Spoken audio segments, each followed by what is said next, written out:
만군의 여호와여, 주의 장막이 어찌 그리 사랑스러운지요.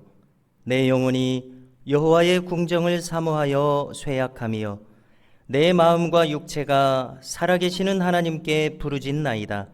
나의 왕, 나의 하나님, 만군의 여호와여, 주의 제단에서 참새도 제 집을 얻고 제비도 새끼둘 보금자리를 얻었나이다. 주의 집에 사는 자들은 복이 있나니 그들이 항상 주를 찬송하리이다.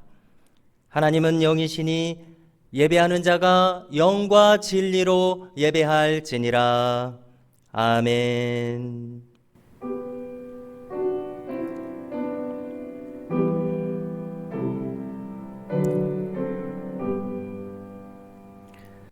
전능하신 주님, 독생자 예수님을 저희에게 보내어 주셔서 십자가의 보혈로 속량하여 주시고 그리스도의 제자로 삼으사 의로운 길을 추구하며 살게 하심을 감사드립니다. 오늘 이처럼 거룩한 주일을 맞아 오늘날 주어진 상황 속에서 저희들 각자 가정에서 주님께 예배를 드리고 있습니다. 이 시간에도 저희에게 임하여 주셔서 이 예배를 통하여 영광 돌리게 하여 주옵소서. 성부, 성자, 성령께 찬송과 영광을 돌리오며 예수님의 이름으로 기원하옵나이다. 아멘.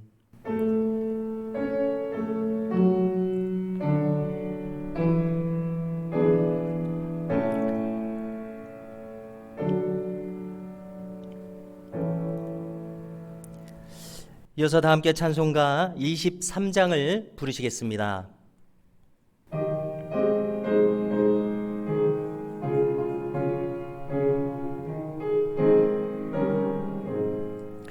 만입이 내게 있으면 그 입 다 가지고 내 구주 주시는 종을 늘 찬송하겠네.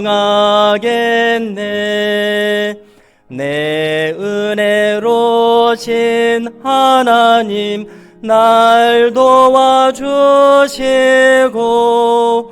그 크신 영광 널리 펴 다 알게 하소서. 내 주의 귀한 이름이 날 위로하시고 이 귀의 음악 같으니 참이락되도다.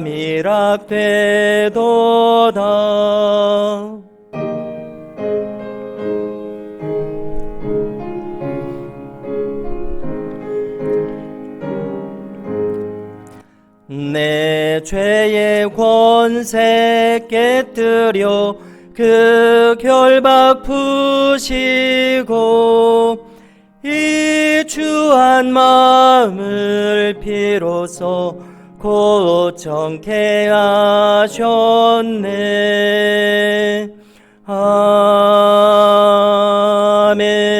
아멘. 이어서 성시교독은 교독문 71번을 다 함께 교독하시겠습니다. 오호라, 너희 모든 목마른 자들아, 물로 나아오라. 돈 없는 자도 오라. 너희는 와서 사 먹되 돈 없이 값 없이 와서 포도주와 젖을 사라. 너희가 어찌하여 양식이 아닌 것을 위하여 은을 달아주며 배부르게 하지 못할 것을 위하여 수고하느냐. 내게 듣고 들을지어다. 그리하면 너희가 좋은 것을 먹을 것이며 너희 자신들이 기름진 것으로 즐거움을 얻으리라. 너희는 귀를 기울이고 내게로 나와 들으라. 그리하면 너희의 영혼이 살리라. 내가 너희를 위하여 영원한 언약을 맺으리니 곧 다윗에게 허락한 확실한 은혜이니라. 너희는 여호와를 만날 만한 때에 찾으라. 가까이 계실 때에 그를 부르라. 악인은 그의 길을, 불의한 자는 그의 생각을 버리고 여호와께로 돌아오라. 그리하면 그가 긍휼히 여기시리라. 우리 하나님께로 돌아오라. 그가 너그럽게 용서하시리라. 아멘. 이 시간에 다 함께 참회의 기도를 드리겠습니다.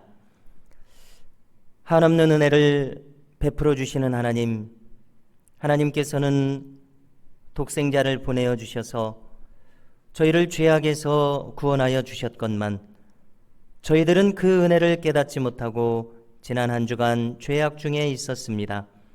저희들은 하나님께로부터 1만 달란트 빚을 탕감받은 사람들이었건만 내게 100데나리온 빚진 자는 용납하지 않고 인색하게 대했습니다. 저희들은 주님께 기도할 때마다 한없는 용서하심을 기대하면서도 남에게 대해서는 많은 것을 요구하고 따지는 자들임을 고백합니다. 저희들은 돌아온 둘째 아들처럼 아버지로부터 큰 사랑을 받았으면서도 다른 이들에 대해서는 저 맏아들처럼 불평하고 용납하지 않았습니다. 주님, 여전히 하나님의 크신 은혜를 깨닫지 못하여 어리석게 행하는 저희를 긍휼히 여겨 주옵시고 이 모든 죄악에서 구원하여 주옵소서. 예수님의 이름으로 기도하오며 이제는 하나님과 나만이 하는 모든 죄를 침묵으로 고백하오니 주님, 긍휼히 여겨 주시옵소서. 주님, 저희를 불쌍히 여겨 주시옵소서.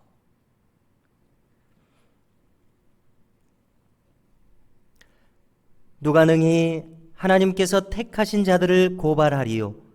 의롭다 하신 이는 하나님이시니 누가 정죄하리요?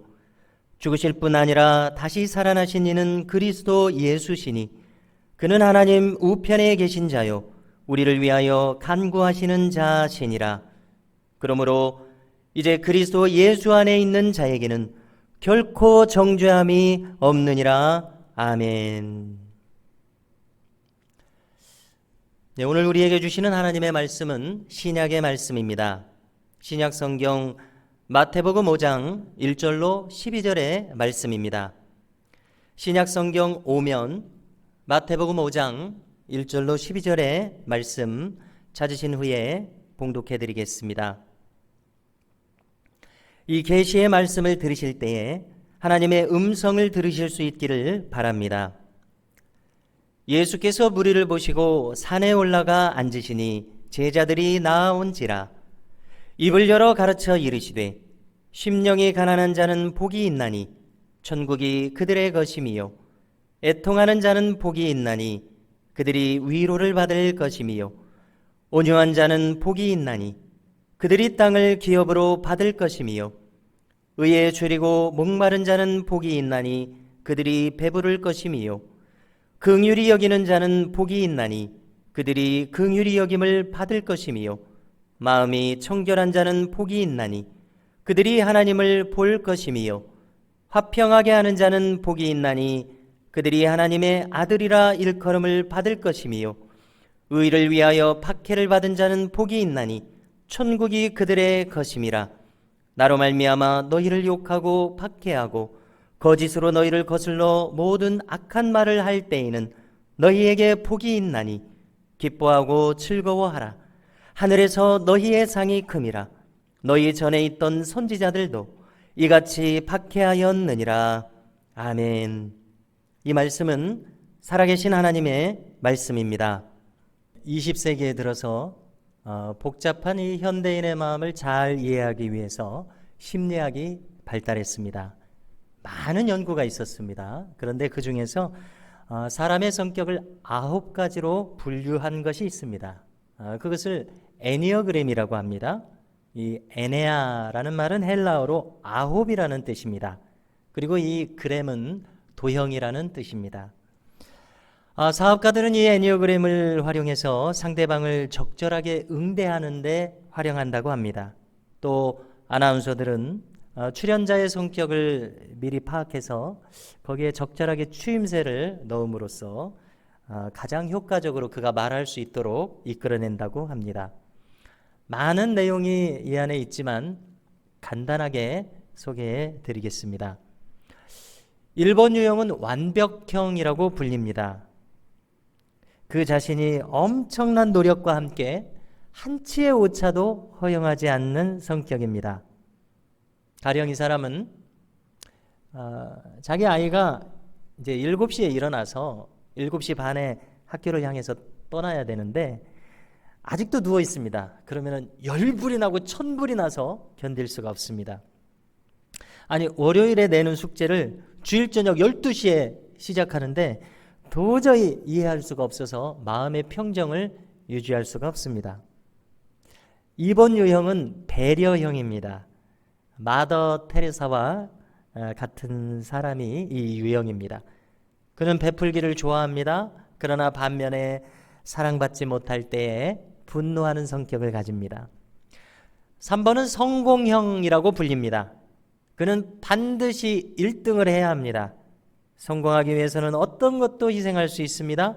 성공을 위해서는 자기 자신까지도 속이며 자신의 잘못을 보지 못하기도 합니다.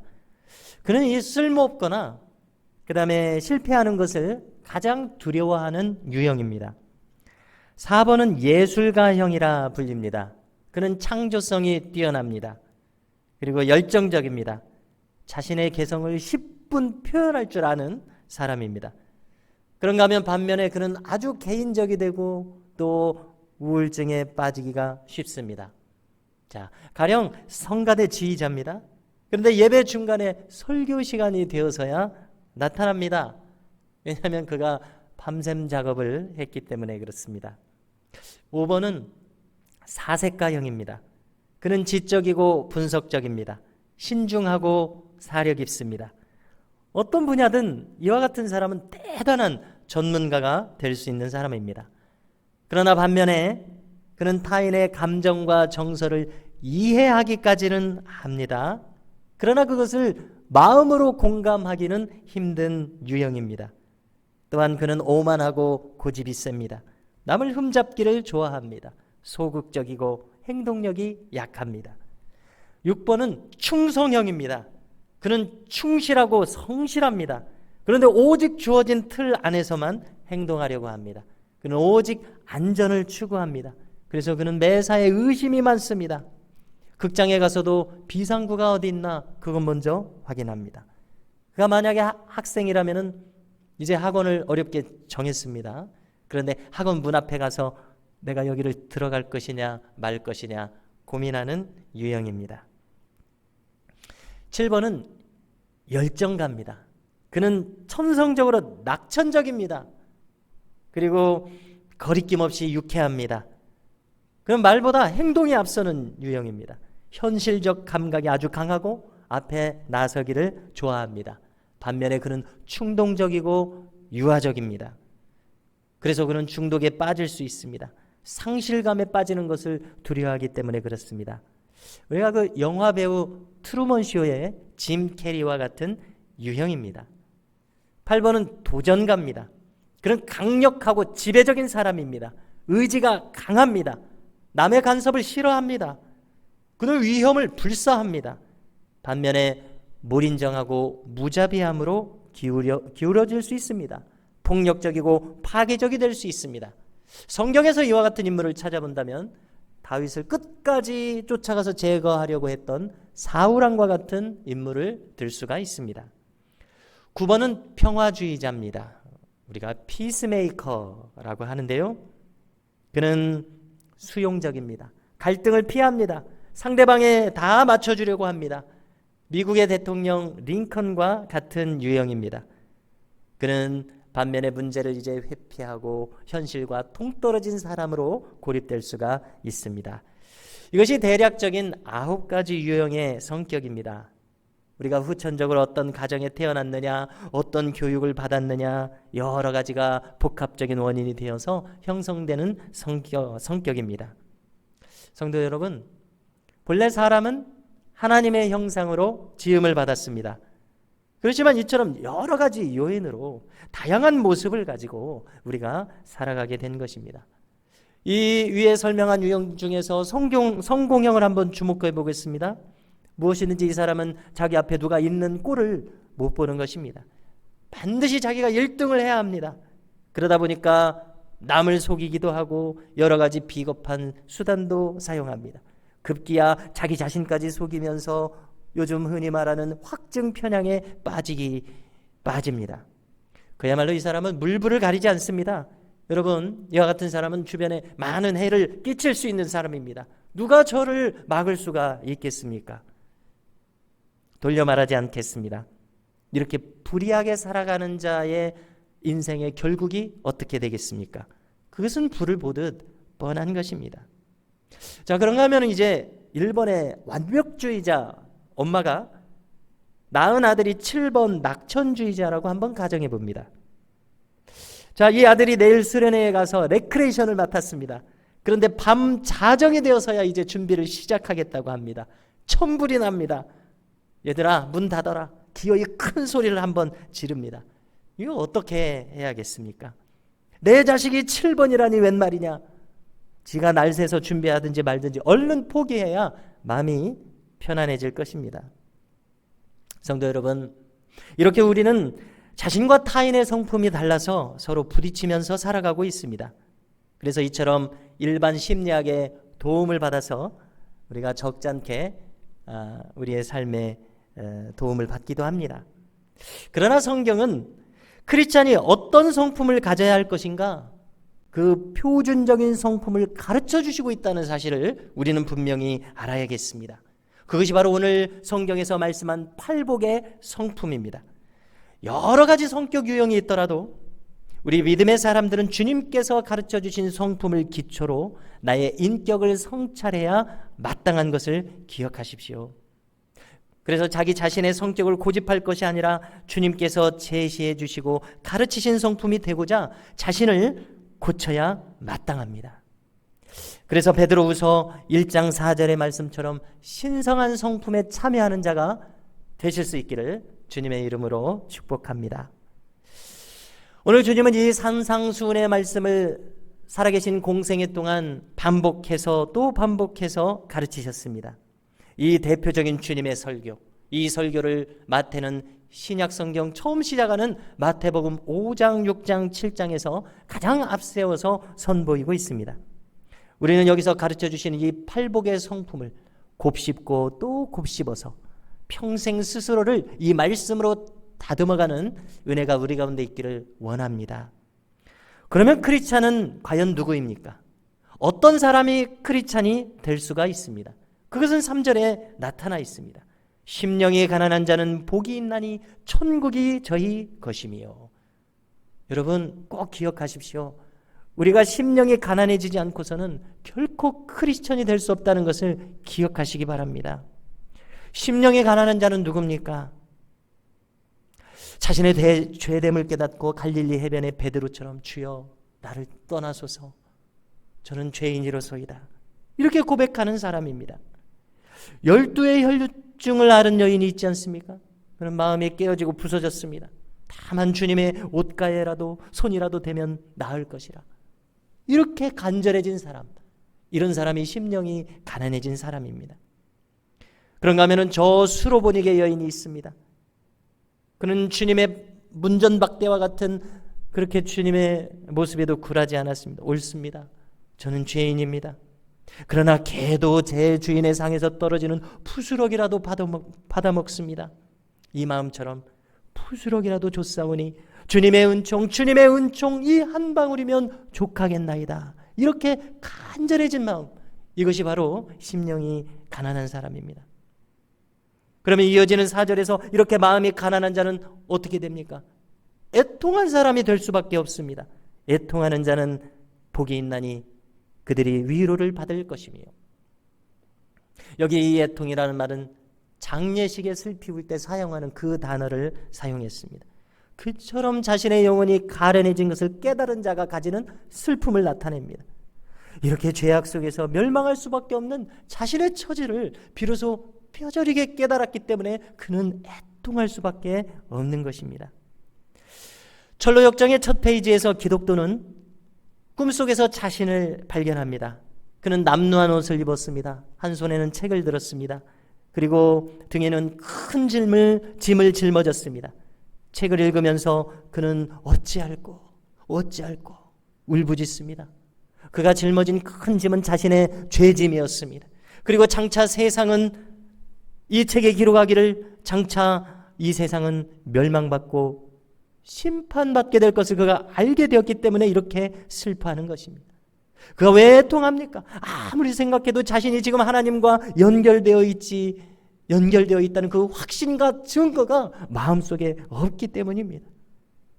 그리고 이 애통하는 자는 복이 있다고 주님이 말씀하셨습니다. 왜 복이 있습니까? 원문에는 왜냐하면이라는 말이 있습니다. 애통하는 자는 복이 있나니 왜냐하면, 이 말이 있습니다. 자, 왜냐하면 저가 위로를 받을 것이기 때문이요, 이렇게 말씀하셨습니다. 자, 자기 죄로 인해서 애통하는 자, 이대로라면 하나님 밖에 있기에 심판받을 수밖에 없는 것을 깨달은 자, 그래서 몹시도 자비를 구하는 자, 그런 사람만이 애통하게 됩니다. 그런 사람만이 비로소 이제 하나님의 위로가 임하게 됨을 믿으시기 바랍니다. 왜 그렇습니까? 주님이 어떻게 위로하십니까? 나의 아들이 이미 십자가에서 너의 죄짐을 지고 죽었노라. 그러므로 내가 너의 죄를 사하노라. 내가 너를 사하노라. 염려하지 말아라. 세상이 줄 수 없는 평강을 너에게 주노라. 친히 오셔서 애통하는, 나의 죄로 인해서 슬퍼하는 나를 주님께서 직접 오셔서 위로하기 때문에 복이 있습니다. 성도 여러분, 이렇게 애통하며 하나님의 위로를 만난 사람은 심령의 평안이 임합니다. 왜냐하면 하나님의 사랑을 이제 깨달았기 때문입니다. 멸망받을 죄짐에서 건져주신 그 크신 하나님의 은혜와 사랑을 이제 깨달았기 때문입니다. 하나님의 너그러우신 용납하심에 감사가 넘칩니다. 그래서 5절에 말합니다. 온유한 자는 복이 있나니 저희가 땅을 기업으로 받을 것이며 말씀합니다. 자, 이 온유하다는 말은 원문을 보니까 이 영혼의 온화함을 가리킵니다. 자비로움을 가리킵니다. 왜 그렇습니까? 지금 하나님께서 자기에게 자비로움을 베푸신 것을 입었기 때문에 그렇습니다. 그래서 그 자비로움에 감사하고 감격해서 그 자신도 너그러워졌습니다. 바로 이 사람이 온유한 사람입니다. 이렇게 특별히 은혜 받은 자는 자기도 그 은혜를 흘러보내게 되어 있습니다. 받은 은혜가 너무나 크기 때문에 그렇습니다. 저는 자신이 1만 달란트를 탕감받은 자인 것을 절실하게 깨달은 사람입니다. 그러므로 타인에게도 자비롭게 대해야 합니다. 1만 달란트는 우리가 계산하면 약 16만 년치의 품삯입니다. 상상해 가십니까? 최소 하루 일당 5만 원으로 계산하더라도 최소한 3조 원 이상의 가치입니다. 그런가 하면 100데나리온은 약 3달치의 급여입니다. 은혜를 모르는 종, 그 종에게 임금님은 내가 너를 1만 달란트를 사하여 주었건만 다 갚을 때까지 오게 가두라고 명령합니다. 이 갚는 것이 가능하겠습니까? 불가능합니다. 여기서 주님께서 가르쳐 주신 기도의 내용이 나옵니다. 너희가 중심으로부터 형제를 용서하지 아니하면 하늘 아버지께서도 용서하지 않으시리라. 무슨 뜻입니까? 정말로 은혜를 받은 자는 온유하게 되어 있다는 것입니다. 천국 백성의 성품이기 때문에 그렇습니다. 주기도문입니다. 우리가 우리에게 죄 지은 자를 사하여 준 것 같이 우리 죄를 사하여 주옵시고. 온유한 사람은 어떤 사람입니까? 자신이 사하심과 용납하심을 받는 그 이치를 깨닫고 아는 사람입니다. 자신이 지금 그렇게 사하심을 받아서 살아가고 있기 때문에 그렇습니다. 그래서 이 사람은 온유하게 행한다는 것입니다. 그래서 주님께서는 이런 사람에게 복이 있나니 외치십니다. 마카리오이, 복 있는 자들이로다, 이런 뜻입니다. 원문이 이렇게 감탄문으로 되어 있습니다. 마카리오이, 복 있는 자들이로다, 이렇게 되어 있습니다. 온유한 자들이요. 그리고 이 원문에는 왜냐하면이 있습니다. 다 있습니다. 왜냐하면 저들이 땅을 기업으로 받을 것이기 때문이라 말씀합니다. 자, 이 이치를 따져보겠습니다. 온유한 자는 복이 있는데 왜냐하면 저가 땅을 기업으로 받는 자가 되기 때문이다, 이런 뜻입니다. 무슨 뜻입니까? 땅이라고 하는 것은 내가 살아갈 터전입니다. 그것을 기업으로 주신다고 하십니다. 무슨 뜻이 됩니까? 이 땅에서 일할 곳이 있습니다. 사명이 있다는 말씀입니다. 내가 기업으로 받은 땅, 어찌 거기에 거리낌이 있겠습니까? 그 안에 있는 사람들이 모두 다 나의 편입니다. 나도 그들의 편입니다. 이것이 바로 온유한 자가 받는 복입니다. 거리낀 데가 없습니다. 거리낌이 없습니다. 할렐루야. 저들이 땅을 기업으로 받을 것이며 자신의 가정에서, 직장에서, 교회에서 이처럼 온유한 자가 되어서 땅을 기업으로 받는 여러분들이 되시기를 주님의 이름으로 축원합니다. 자, 그런데 우리가 여기서 한 가지 기억할 것이 있습니다.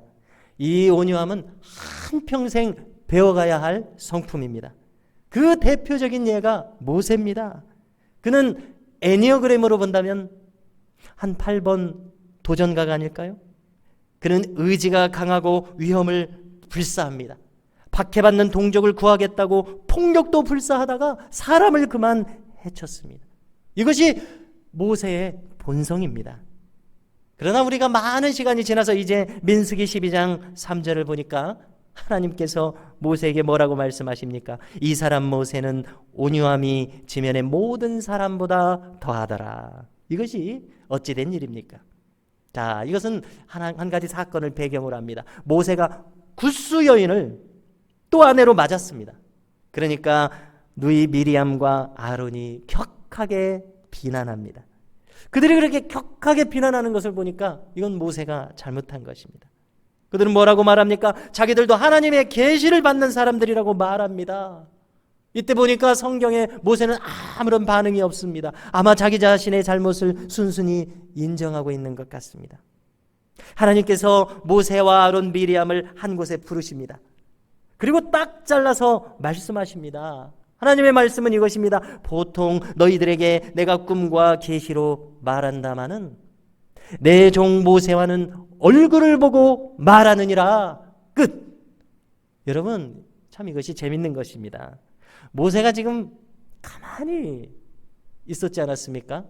누이 미리암과 아론이 그렇게 비난하는 것 가만히 있었습니다. 그러니까 여기 하나님께서 나서셔서 모세를 두둔하시더라는 것입니다. 이 사람 모세는 온유함이 지면의 모든 사람보다 더하더라. 언젠지 모르게 모세의 온유함이 이처럼 깊어졌던 것입니다. 몇 해 전에 이 폴 워셔라고 하는 어떤 미국 목사님의 간증을 기억합니다. 그는 그 간증 가운데서 이렇게 말합니다. 시속 200km가 넘는 고속열차와 사람이 부딪혔습니다. 그러면 어찌 그 사람이 그대로 살아남을 수 있겠느냐고 그는 말합니다. 이어서 그는 말합니다. 예수님을 만난 사람이 이와 같다고 말합니다. 어찌 예수님을 만났다면 우리 안에 변화가 없을 것인가? 그는 이렇게 우리를 도전합니다. 심령이 가난한 자, 그래서 애통하게 된 자, 그래서 사하심을 받아 온유함을 깨달은 자, 점점 이렇게 아름다운 성품으로 변화되어서 내가 속한 곳에서 빛을 밝히며 살아가는 우리 모두가 되실 수 있기를 주님의 이름으로 축원합니다. 기도하시겠습니다. 주님, 저희들은 변화되기를 몹시 싫어하고 주저하는 자들입니다. 그러나 진정 주님을 만난 자들일진데 성령님의 도우심으로 새로운 성품으로 거듭나게 하여 주옵소서. 오늘 저희들이 주님의 마음을 닮아 온유하고 겸손한 자가 되기를 구하오니 저희들의 심령에 임하셔서 신성한 성품에 참여하는 자가 되게 하여 주옵소서. 예수님의 이름으로 기도하옵나이다. 아멘. 네, 성도 여러분, 이제 다 함께 응답 찬송으로 찬송가 420장을 부르시겠습니다.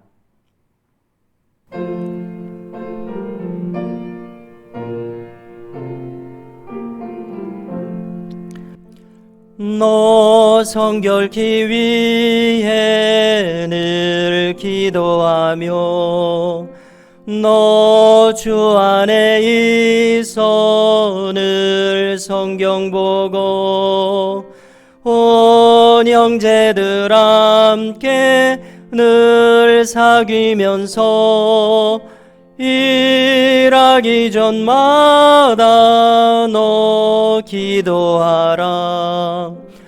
너 성결케 위해 내 머리 숙여 저 은밀히 계신 내 주께 빌라.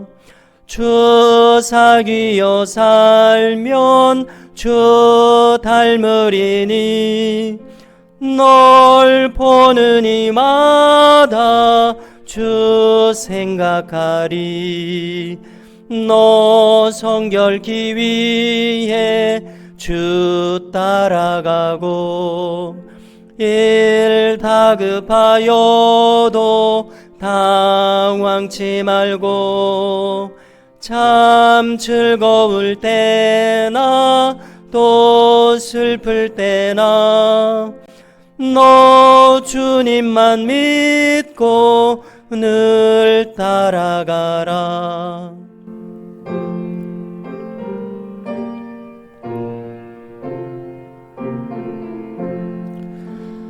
너 성결케 위해 늘 기도하며 내 소원을 주께 다 맡기어라. 너 성령을 받아 주 섬겨 살면 저 천국에 가서 더 잘 섬기리. 이제 다 함께 봉헌 찬송 1장을 부르겠습니다. 만복의 근원 하나님, 온 백성 찬송 드리고 조천사여 찬송하세. 찬송 성부 성자 성령 아멘.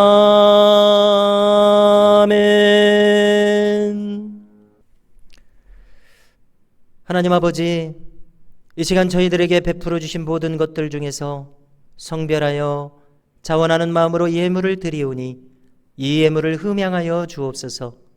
이 시간 11조와 감사헌금, 주일헌금, 선교헌금, 그리고 여러 가지 명목으로 드리는 이 예물들을 기뻐 받아 주옵소서.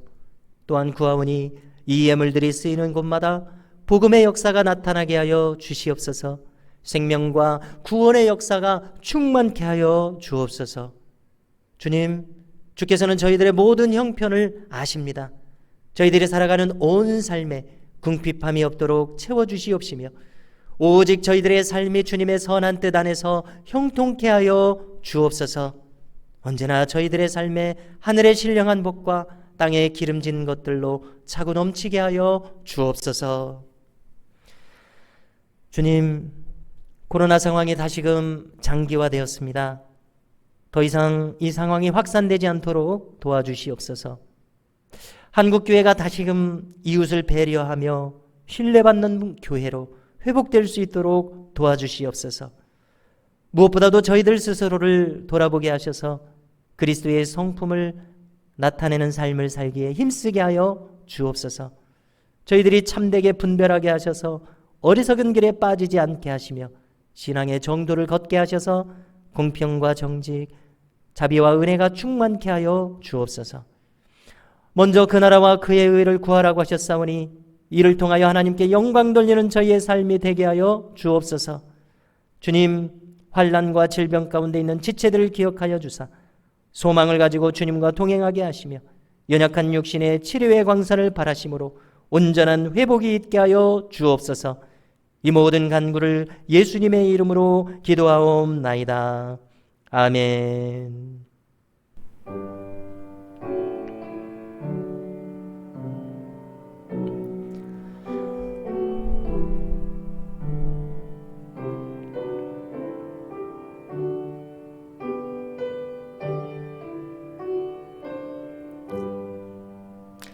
성도 여러분, 이 시간에는 교회 소식을 전하겠습니다. 먼저 공예배를 안내해 드리겠습니다. 오늘은 우리가 비대면 영상 예배로 예배를 드리고 있습니다. 그리고 이제 오는 9월 13일 주일 예배는 주중에 상황에 따라서 결정해서 안내해 드리겠습니다. 금주도 찬양 예배와 수요 예배, 금요 기도회가 중단됩니다. 또 새벽 기도회는 설교 영상을 제공해 드리고 있습니다. 경건 생활에 힘써 주시기 바랍니다. 여러 가지 변동사항은 주중에 다시 알려드리겠습니다. 주차장 공사가 계속되고 있습니다. 9월 중에는 완성될 것으로 생각합니다. 성경책 리모델링을 하고 있죠. 15,000원으로 정해졌습니다.